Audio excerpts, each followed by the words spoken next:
இன்றைக்கி நம்ம வந்து மிக் வெல்டிங்கை பற்றி பார்க்க போகிறோம். ஏற்கனவே நம்ம வந்து டிக் வெல்டிங்கை பற்றி பார்த்துட்டோம். ஸோ மிக் வெல்டிங் வந்து டிக் வெல்டிங்கோட அவ்வளோ ஒன்றும் டிஃப்ரெண்ட் கிடையாது, சிமிலராக தான் இருக்கும். ஆனாலும் மிக் வெல்டிங்கில் நம்ம கவனிக்க வேண்டிய சில விஷயங்கள் இருக்குது. ஸோ அதை பற்றி இந்த வீடியோவில் நம்ம பார்க்க போகிறோம். அது மட்டும் இல்லாமல் மிக் வெல்டிங் எவால்வ் ஆன ஹிஸ்ட்ரியையும் பார்க்க போகிறோம். எதுக்காக ஹிஸ்ட்ரியை பார்க்க போகிறோன்னா, அப்போ தான் மிக் வெல்டிங்கோட பர்பஸ் என்ன அப்படிங்கிறது உங்களுக்கு அண்டர்ஸ்டாண்ட் ஆகும். அதுக்காக தான் நம்ம மிக் வெல்டிங் எவால்வ் ஆன ஹிஸ்ட்ரியையும் பார்க்க போகிறோம். ஃபஸ்ட்டு மிக் வெல்டிங்கில் என்னென்ன காம்போனன்ட்ஸ் இருக்குது பார்த்துப்போம். அப்புறம் மிக் வெல்டிங் எப்படி ஒர்க் ஆகுது அப்படிங்கிறதையும் பார்த்துருவோம். இப்போ வந்து மிக் வெல்டிங்கில் பார்த்தீங்கன்னா எலக்ட்ரோடு வந்து பார்த்திங்கன்னா ஒரு ஒயர்டு எலக்ட்ரோடாக இருக்கும். இந்த ஒயர்டு எலக்ட்ரோடை வந்து காயில் மாதிரி ஓன் பண்ணி வச்சுருப்பாங்க. இதனால் நம்மளுக்கு வந்து கண்டினியூஸ் ஃபீட் ஆஃப் எலக்ட்ரோடு வந்து கிடச்சிக்கிட்டே இருக்கும். அதாவது ஒரு லென்த்தான வெல்டிங்கையும் நம்மளால் இதை யூஸ் பண்ண முடியும். இதில் வந்து பார்த்திங்கன்னா இந்த எலக்ட்ரோடு வந்து ஒயர்டு எலக்ட்ரோடாக இருக்கிறதுனால ஓன் பண்ண முடியுது. அதனால் வந்து லார்ஜ் லென்த்துக்கு வந்து நம்மளால் வெல்டு பண்ண முடியுது. ஸோ இந்த ஒயர்டு எலக்ட்ரோடை வந்து டார்ச்சோட சென்டரில் வந்து இது வந்து எடுத்துகிட்டு வருவாங்க. ஸோ எடுத்துகிட்டு வந்து வெல்டு பண்ணுற இடத்துல வந்து இந்த எலக்ட்ரோடு வந்து ஆர்க் ப்ரொடியூஸ் பண்ணி அந்த இடத்துல வெல்டு ப்ரொடியூஸ் பண்ணணும். ஸோ இந்த டார்ச்சில் பார்த்தீங்கன்னா இந்த எலக்ட்ரோட் கொண்டு வரோம் இல்லையா, ஸோ அந்த பாத்தில் சுற்றி வந்து ஒரு பேசேஜ் இருக்கும். இந்த பேசேஜ் வழியாக தான் வந்து நம்மளோட ஷீல்டிங் கேஸ் வந்து பாஸ் பண்ணப்படும். ஸோ இந்த ஷீல்டிங் கேஸ் பார்த்திங்கன்னா இனர்ட் கேஸான ஆர்கனாக இருக்கலாம், இல்லை அதர் கேஸஸாக கூட இருக்கலாம். ஸோ இந்த ஷீல்டிங் கேஸ் வந்து என்ன பண்ணோன்னா, நம்ம வெல்டிங் எங்கே பண்ண போகிறோமோ அந்த இடத்துல ஆர்க் ப்ரொடியூஸ் ஆகும் இல்லையா. ஸோ இந்த ஆர்க் ப்ரொடியூஸ் ஆகிறத வந்து சரவுண்ட் பண்ணி அந்த ஆர்க்கை வந்து ப்ரொடெக்ட் பண்ணும். இதனால் நம்மளுக்கு என்ன ஆகும்னா, அட்மாஸ்பியரிக்லேருந்து வர டஸ்ட்டு அந்த மாதிரி ஃபாரின் பார்ட்டிகல்ஸ் வந்து நம்மளோட வெல்டிங்கை வந்து அஃபெக்ட் பண்ணாத அளவுக்கு பார்த்துக்கும். அதே மாதிரி வந்து மெட்டல் ஆக்சைடை வந்து ஃபார்ம் பண்ணாத மாதிரியும் இது பார்த்துக்கும். அது மட்டும் இல்லாமல் நம்மளோட வெல்டு வந்து டிஃபெக்ட் ஃப்ரீயாக வரதுக்கான எல்லா ஒரு ஹெல்ப்பும் இந்த ஷீல்டிங் கேஸ் வந்து நம்மளுக்கு பண்ணும். ஸோ இதில் வந்து பார்த்திங்கன்னா இந்த ஆர்க் ப்ரொடியூஸ் ஆகிற இடத்துல வந்து இந்த ஒயர்டு எலக்ட்ரோடு வந்து மெல்டை ட்ராப்லெட்ஸாக வந்து வெல்டை ப்ரொடியூஸ் பண்ணோம். இதனால் வந்து நம்மளால் ஹை டெபோசிஷன் ரேட், ஃபீட் ரேட்டை வந்து நம்மளால் பார்க்க முடியும். இதனால் வந்து வெல்டு கொஞ்சம் ஸ்ட்ராங்காகவும் இருக்கும்.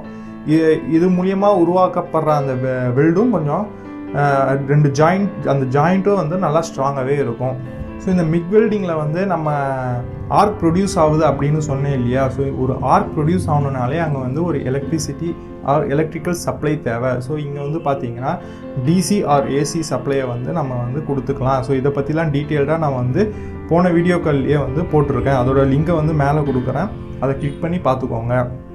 ஆர்க் வெல்டிங்கோட பிரின்சிபலையும் நான் வந்து அதிலே எக்ஸ்பிளைன் பண்ணியிருக்கேன். அதேமாதிரி டிக் வெல்டிங் இந்த மாதிரி வேரியஸ் வெல்டிங் டைப்ஸை பற்றியும் நான் வந்து இந்த வீடியோவில் வந்து ப்ரீவியஸ் வீடியோஸில் போட்டிருக்கேன். அதை போய் பார்த்துக்கோங்க. அப்போ தான் வந்து சில டேர்ம்ஸ்லாம் உங்களுக்கு வந்து அண்டர்ஸ்டாண்ட் ஆகும். ஸோ இப்போ நம்ம முதல்ல வந்து நம்ம இங்கே பார்க்குற மிக் வெல்டிங்கில் வந்து நம்ம எலக்ட்ரோடுக்கு வந்து நெகட்டிவ் கனெக்ஷனை கொடுக்க போகிறோம். அதே மாதிரி வந்து நம்மளோட ஒர்க் பீஸுக்கு வந்து ஒரு பாசிட்டிவ் கனெக்ஷனை கொடுக்க போகிறோம். அதாவது பேட்டரியில் ரெண்டு போல் இருக்கும் இல்லையா, போல்ஸ். ஸோ ஒன்று பாசிட்டிவ் எண்டு, இன்னொன்று நெகட்டிவ் எண்டு. ஸோ நெகட்டிவை தூக்கி நம்ம எலக்ட்ரோடுக்கும், பாசிட்டிவை தூக்கி வந்து ஒர்க் பீஸுக்கும் கொடுக்க போகிறோம்.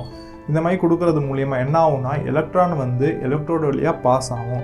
பாஸ் ஆக போது அந்த எலக்ட்ரோடோட அந்த எட்ஜில் வந்து ஒவ்வொரு எலக்ட்ரானும் அங்கே வந்து அக்குமுலேட் ஆகிட்டே இருக்கும். ஒன்ஸ் அந்த இடத்துல வந்து ஒரு ஹை வோல்டேஜ் வந்து டெவலப் ஆனதுக்கப்புறம் அந்த எலக்ட்ரோடுக்கும் அந்த ஒர்க் பீஸுக்கும் இடையே இருக்கிற அந்த ஏர் கேப்பை வந்து அந்த எலக்ட்ரான் பாஸ் பண்ண துவங்கும். அதாவது ஹை வோல்டேஜ் டெவலப் ஆனவங்க அது எப்படின்னா, ஒவ்வொரு எலக்ட்ரானும் அங்கே அக்குமுலேட் ஆக பின்னாடி இருக்கிற எலக்ட்ரான் முன்னாடி இருக்கிற எலக்ட்ரானை புஷ் பண்ணிக்கிட்டே இருக்கும்.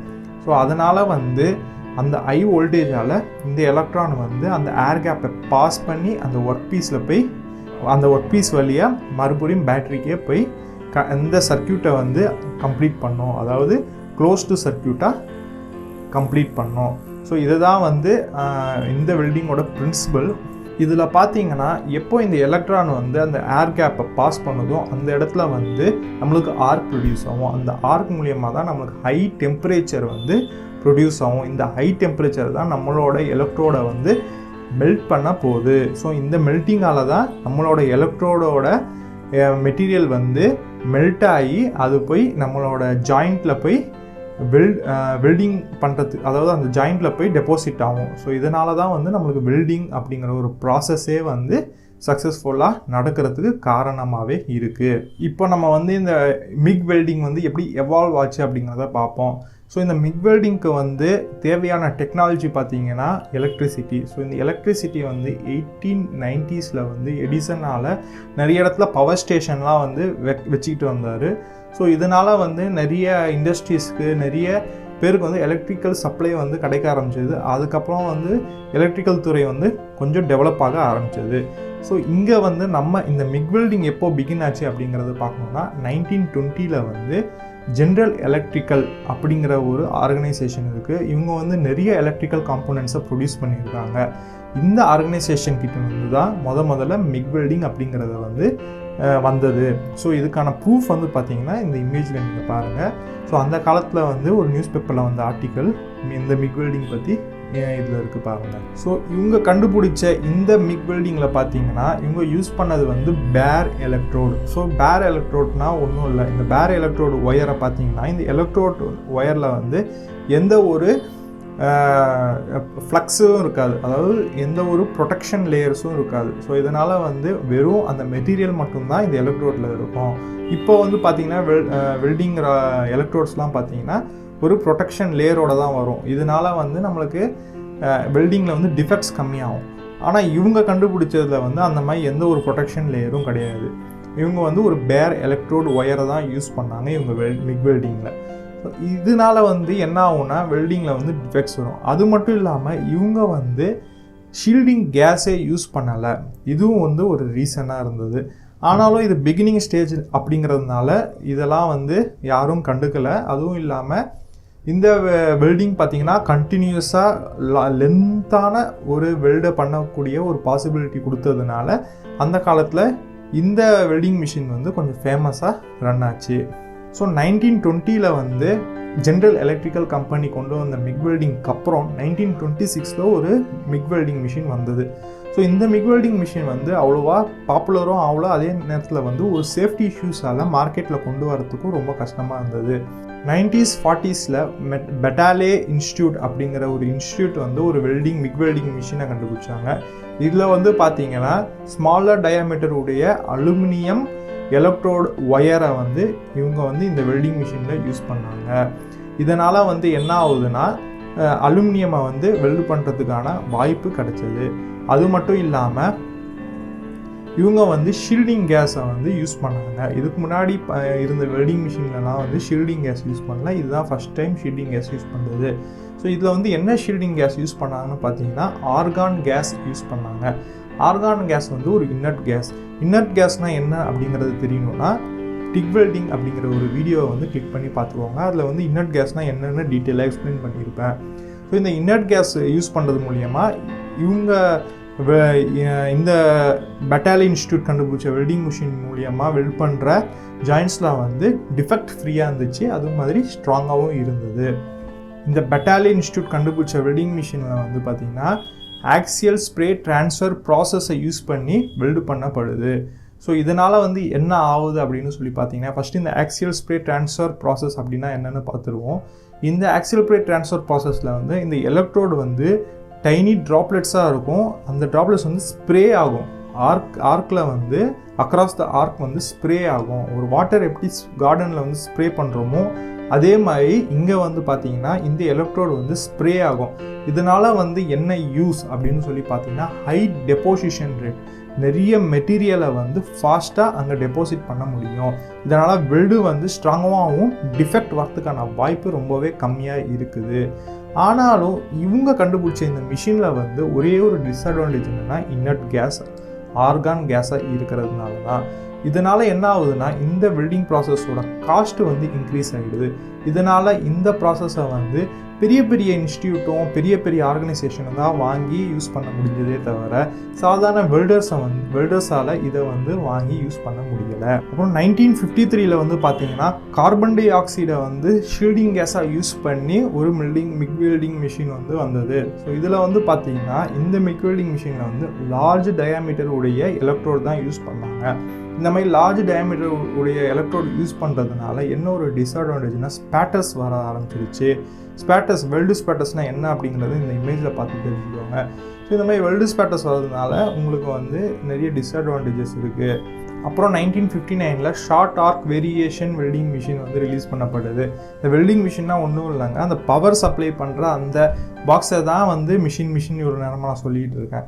ஸோ இந்த ஷார்ட் ஆர்க் வெல்டிங் மிஷினில் வந்து என்ன ஒரு அட்வான்டேஜ்னால், இப்போ வந்து பார்த்தீங்கன்னா தின் ஷீட் ஆஃப் மெட்டீரியல் ஒர்க் பீஸை வந்து நம்ம ஜாயின் பண்ணணும்னா நம்மளுக்கு வந்து வோல்டேஜை வந்து நம்ம ரெகுலேட் கரெக்டாக பண்ணோம். அப்படி இல்லைன்னா என்ன ஆகும்னா அந்த தின் ஷீட்டில் வந்து ஹோல்ஸ் விழுந்துடும். இதை ரெகுலேட் பண்ணோன்னா நம்ம வந்து மேனுவலாக பண்ணுறது ரொம்பவே கஷ்டம். அது வந்து ஒரு பவர் பாக்ஸ், அதாவது நம்மளோட மிஷின் வந்தால் வந்து கரெக்டான பவரை சப்ளை பண்ணி அந்த இடத்துல வந்து கரெக்டான ஆர்க் ப்ரொடியூஸ் பண்ண வைக்கணும். ஸோ இதுதான் வந்து ஷார்ட் ஆர்க். இந்த ஷார்ட் ஆர்க் வந்து பார்த்திங்கன்னா பீரியாடிக்கலாக வந்து உங்களுக்கு வந்து ஆர்க் ப்ரொடியூஸ் பண்ணிக்கிட்டே இருக்கும். இதனால் வந்து பார்த்திங்கன்னா உங்களுக்கு வந்து டெம்பரேச்சர் வந்து ரொம்ப அதிகமாகவும் ஆகாது, கம்மியாகவும் ஆகுது. இதை வந்து ரெகுலேட் பண்ணிப்போம். இதனால் வந்து நம்மளால் தின் ஷீட்டை வந்து வெல்ட் பண்ணுறதுக்கான வாய்ப்பு கிடைச்சது. இதுக்கப்புறம் நிறைய வெல்டிங் மிஷின் வந்தது. அப்புறம் கடைசியில் வந்து கம்ப்யூட்டரை வந்து இந்த வோல்டேஜை ரெகுலேட் பண்ணுற அளவுக்கு ப்ரோக்ராம் பண்ணி வச்சு அதை வந்து வெல்டிங் மிஷினில் யூஸ் பண்ணது தான் வந்து ரொம்பவே ஒரு அட்வான்ஸான மிக் வெல்டிங்கில் ஒரு மோர் அட்வான்ஸான ஃபீச்சர்னு சொல்லலாம். இதனால் வந்து என்ன ஆகுதுன்னா கம்ப்யூட்டரில் வந்து ஏற்கனவே நம்ம வந்து ப்ரோக்ராம் பண்ணி வச்சதுனால நம்மளுக்கு வந்து அந்த வெல்டிங் ஆர்க் ப்ரொடியூஸ் பண்ணுற அந்த டெம்பரேச்சர், அந்த ஆர்க் எல்லாமே வந்து ரெகுலேட் பண்ணி நம்மளுக்கு எவ்வளோ பவர் வோல்டேஜ் வந்து கொடுக்கணும் அப்படிங்கிறத வந்து கால்குலேட் பண்ணி அது வந்து ஆட்டோமேட்டிக்கலாக ரெகக்னைஸ் பண்ணி நம்மளுக்கு வந்து வெல்டிங் அப்போது கொடுக்கறதுனால நம்மளால் வந்து நிறைய மேனுவல் ஸ்கில்டு லேபர்ஸ் தேவையில்லாமல் போச்சு. அதனால் ஈஸியாக வந்து வெல்டர்ஸ் வந்து வெல்டு பண்ணவும் வாய்ப்பு கிடைச்சது. என்னதான் மிக் வெல்டிங்கில் வந்து நிறைய மிஷின்ஸ் வந்தாலும் மிக் வெல்டிங் வந்து பார்த்திங்கன்னா மோஸ்ட்லி வந்து அவ்வளோவா ஒரு நல்ல ஃபீச்சர் உடைய ஒரு துறை அப்படின்னு சொல்ல முடியாது.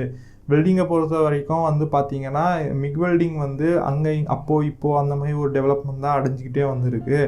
இதனால் வந்து ஏன்னா டிக் வெல்டிங் அப்படிங்கிறது வந்து பார்த்திங்கன்னா நம்மளுக்கு வந்து ஒரு எக்ஸ்டர்னல் எலக்ட்ரோடே தேவையில்லை.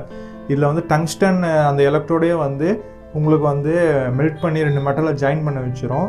மிக் வெல்டிங் வந்து பார்த்திங்கன்னா காஸ்ட் எஃபெக்டிவ்காகவும் மற்ற சில ரீசன்ஸ்க்காகவும் தான் யூஸ் பண்ணுறாங்க. இன்றைக்கி வந்து நீங்கள் மிக் வெல்டிங் பற்றி தெரிஞ்சுக்கிட்டு இருப்பீங்க அப்படிங்கிறத நான் நம்புகிறேன். இதுக்கப்புறம் வர வீடியோக்களில் வந்து நம்ம மேலும் வெல்டிங்கை பற்றி தெரிஞ்சுப்போம். இந்த சேனலை சப்ஸ்கிரைப் பண்ணிக்கோங்க. உங்களுக்கு ஏதாவது டவுட் இருந்துச்சுன்னா கமெண்ட் செக்ஷனில் போடுங்க. அப்புறம் வந்து வேறு ஏதாவது வீடியோ வேணுனாலும் கமெண்ட் செக்ஷனில் போடுங்க. தேங்க்யூ.